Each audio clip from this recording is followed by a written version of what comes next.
Hello, dear friends. Good day to you. So, today I'm back as always with another film review. So, today we're going to discuss the film Avatar Fire and Ash, which has just been released yesterday. So, I had a chance to watch the movie today at 6 a.m. because there was a fan show at the Aries Plus Theatre in Trivandrum City, and I saw the theatre online, so therefore decided to check it out today morning because I don't have the habit of going so early and watching films. And it was a wonderful experience checking out the movie so early along with the crowd, uh, having particular taste in watching movies early, and it was nice when people don't really get to watch these movies usually with a crowd that is usually interested in such topics. I mean, sometimes people would just go for the sake of watching movies, and they're probably not interested in such themes and all. But fortunately, people put in effort when there is fan shows that early. Okay, so now let's get to the discussion of the movie. So first of all, let's talk about the naming of the movie. I thought the naming itself had a problem. I mean, I saw the trailer drop. A couple of months back, and then itself I did not pitch much expectations for this particular film because I thought, obviously, is there a need or necessity for this particular installment? Maybe. I mean, the second installment, Way of Water, came up with lots and lots of promotional work because I mean, it was almost sort of trying to remind the new generation and also trying to reconnect with the previous audience of the original Avatar movie, which was in itself a masterpiece. And then sort of like explaining to the present generation about 3 years ago that there was release a franchise which is quite important for movie history and all. So, besides that, this movie's name, Fire and Ash, did not do justice to the plot. Actually, the plot did not actually feature the particular Fire and Ash tribe, except for a few scenes, and they were also doing almost exactly the same thing as others. They were not doing anything particular related to fire, and they showed that they had fire. I mean, they had these fire bending abilities, just like Avatar: The Last Airbender, where different elements are being controlled and all. So I thought, I mean, what was the point of showing them if their tribe, their abilities, or their particular history is not going to be explored in detail? And secondly, I mean, let's not delve directly into the list of faults and do that. It's not going to be advantages versus disadvantages or something. It's going to be a mixed review. And then after the name's fault, the film does not actually center around this ash tribe. I mean, that's the problem. I mean, when we talk about the water tribe, we get to see less forest and about 80 to 90% of the last movie, the second installment, full of water. And how the water tribe adapts and stuff like this, which were done in detail. But this movie seemed to be put together in a hurry. I mean, the Fire Tribe's history was just said in about a minute by the main character. I mean, say main female villain or something like that. And it was not believable. It was sort of like put together just for the sake of, then because we named it so, we need to put it so. That's what I felt. Then there is no backstory for that, and the character felt too human. I mean, we are watching the Avatar movie for the sake of getting an alien feel, to feel as if we are living on another planet. Obviously, there are some elements, but I guess if you watch some deep sea documentaries on BBC Earth or Our Planet or something like that, you won't get that mesmerized because we can easily relate, or we can easily deduce that this is the creature from which this particular creature has been inspired from. For example, squids, so bioluminescent jellyfishes or something like that from deep sea or Mariana Trench. I mean, the visuals of the same are available on YouTube for every layman to watch, and you can actually see, oh, this particular creature is not a creation of his own fantasy or creativity, but rather created out of just inspiration or just a mild creativity with visual effects and stuff like this. I mean, the planet and also humans felt the expressions of the human in the first movie, maybe due to lack of technological advancement in graphics, did not feel too human. Therefore, it actually worked with the darkness, the lighting, and everything that they did, except for a few facial features, looked alien. The way their tails moved, the way they climbed the trees, made their sounds like the tribals or maybe monkeys or something. I mean, even the name that Quaritch calls Blue Monkeys actually suits them. But in this movie, almost every character, one of the main drawbacks is just like in Way of Water, we almost get to forget that they actually have a different language, except for one scene when Quatrich and this Ash lady is talking to each other in front of a human. We don't get to be reminded that actually they're speaking in their own Navy mother tongue, except that they usually speak in English. I mean, they at least they should be showing that they should be speaking English with their own accent, and just like in Way of Water. But instead of that, they speak fluent English, just as they are all Americans wearing the cosplay costumes of Avatar and aliens and navis or something like that. Then, for those who are looking for pure immersion, I would say need to take a break from the normal world, a regular world, for about 3 hours. I mean, the runtime of the movie is 3 hours and 17 minutes. So if that's what you're looking for, I guess this movie is for you.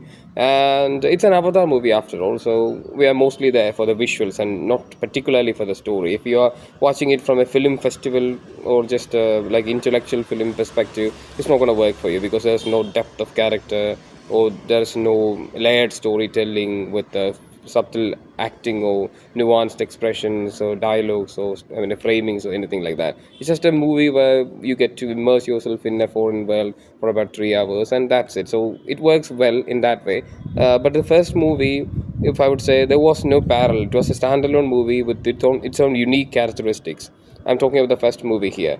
And because of the gap, the second movie also about 60% felt almost same as the first movie with the same regard.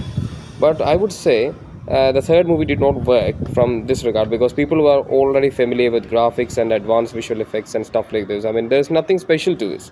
Okay, watching a movie like this, I mean, watching another planet, watching another setup, there's nothing unique to it. Just so we don't get to experience the same feel as we got when we watched the actual first movie, the original installation, the first one. So people might actually comment online in their reviews and all. I've watched multiple reviews actually. Before going to the movie, I did not watch any because I didn't want to go with any expectations or disappointments. But rather afterwards, I checked out one or two videos, and most of the people in comments or people actually echo in theatre responses that the movie did not carry the same effect as Way of Water or less the first movie because from my deduction or my understanding is that mostly people were unaware of such high level graphics or different style of storytelling, so it was totally out of the blue. The blue navies came in the first movie, we could actually say, pun intended. Then I felt the movie had more potential. I mean, so much potential, and it was barely scratched. I mean, obviously, except for a few scenes here and there, the visual of the planet glowing during the night. I mean, or maybe going to the poles where ice caps are there, where some sand tribes or ice tribes of Navi could exist with different powers. What annoyed me the most, and not annoyed, but upset me the most, but the fire people was not even explored. I mean, they could have been introduced as a part-time tribe. I mean, just like the merchant tribe. I mean, the nomadic tribes are shown in this movie. For example, trading stuff and all. I didn't even realize that they had that kind of culture, except for just being hunter-gatherers. So these Navi people have different forms of existence. Their bodies are evolved to suit their natural environments and all. So why aren't they shown to have any powers? I mean, not to bend air and water and elements, but at least here they're showing that they could actually be immune to fire power. I mean, they don't feel the heat. They can actually hold fire in their hand and all. It's shown like that. But even with that, I mean, that particular power is not actually shown except for fighting with fire or just explosions and more immersion. I mean, these fire tribe members actually get happy whenever they witness an explosion or watch fire in general. I mean, except for that, there is nothing to do with fire or do justice to the name Fire and Ash. Okay. Then the planet is not properly explored. There is no mystery. There is no secret power source, or there is no key to a solution that is inherently Navi. Okay, except for Ava being awakened again. I mean, obviously she done that. Kiri has done that already in the second movie. I mean, it's just an elaboration of the same. And Kiri is not given any additional powers or, opening of portals or unlocking the system, understanding how the Ava and the planet works. It had so much potential. I mean, you can't have the argument that we didn't have enough runtime. I mean, 3 hours and 70 minutes, and all they used for was just character interaction, which is our next topic. So there is nothing unique about the Navi culture except for their human behavior, human facial expressions, and there are certain themes that are being explored in the movie that I wrote down not to be missed because they are important. There are relationship huddles. I mean, obviously, there are some problems with racism because humans and different species of Navi are involved. Even the racism exists within subtly within the groups of Navis, just like discrimination exists within same country or same religion or same tribe because of the way they look or something like that. I don't know. Then there is a custom versus breaking the custom, versus conventional versus unconventional behavior, and then there's a clash of personal bias and hate.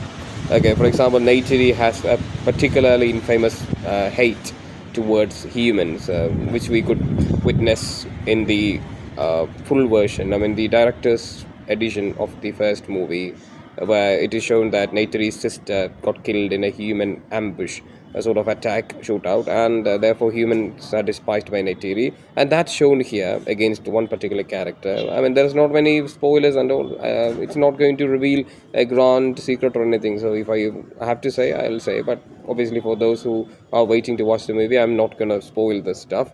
Then, as I said before, the story and the film actually pans more towards the facial expressions and the dialogues and exchanges between the characters, how they're feeling because certain things are happening or are to happen, so they need to do certain things to prevent that. It almost felt like a normal serial. I mean, it's stooped down. This is an Avatar movie. It's stooping down. It's forgetting the fact that they are Navis and they are on a different planet, but rather they are forgetting all of that. They're dismissing all of that and just focusing on their trivial human matters. And in the earlier Avatar movies, the environment also felt like a character written down. The animals, the forest, even the water had its own qualities. Okay, even in second movie, it was all about water, how water behaves. It was a part of the people, and the people as the part of the water or environment. But this is totally absent in this movie. I mean, the focus is mostly people and what they deal with, and it's nothing special. Also, it's nothing, not a problem unique to the planet, but rather as universal. It's just fight between humans and the Navis, power, greed, and obviously Amrita or Amrita as a valuable stuff that is unique to the second movie was introduced in the second movie. Okay, which is extracted from the tulkuns, the water creatures, almost inspired from the whales and all. I mean, whaling and all is explored there. In the first movie, it was unobtainium, a metal, a sort of an element with unique levitation properties and all. Okay, which is abundant on the planet of Pandora. But in this movie, the same stuff is happening. It's almost like a sequel to Way of Water, nothing unique to that. I mean, it's just an extended version of the Way of Water with the same repeating stories, reflecting or mirroring the same stuff over and over again. Nothing unique anywhere. So, to elaborate on the concept of racism, we could also say something like stuff like getting accepted into the family, tribe, or the species, or the planet itself, becoming the planet itself. And here, planet means Ava, so getting accepted by the Ava itself, all plays important roles. And then I'd say maybe the director intended by focusing more on interactions that connections, working together, or life or love in general does not require differences. I mean, differences don't matter if we need to love or something like that. So humans and Navis could love together, work together if they want to. Only the intention matters. If the intention is right, they could actually do stuff. So how can the film be better? I mean, how could it have been better, slightly better than what it is right now? It's not a mess, but obviously, some suggestions from my part is that it could have explored the spirit world, which it showed slightly at the face of Ava, how Ava works, and the mechanism, the scientific stuff related to it, just from a grace perspective or the scientific perspective. That part is completely taken away. And maybe the planet could have been explored, or more stuff, more technology, blending together of human and Navi technology, just like games suggest or something like that could have happened.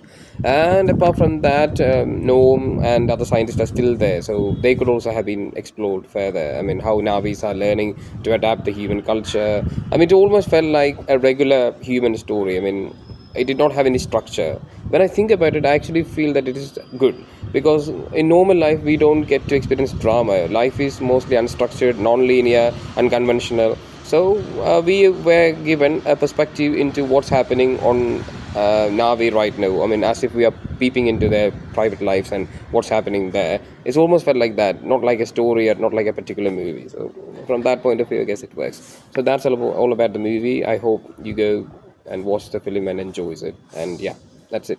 Thank you.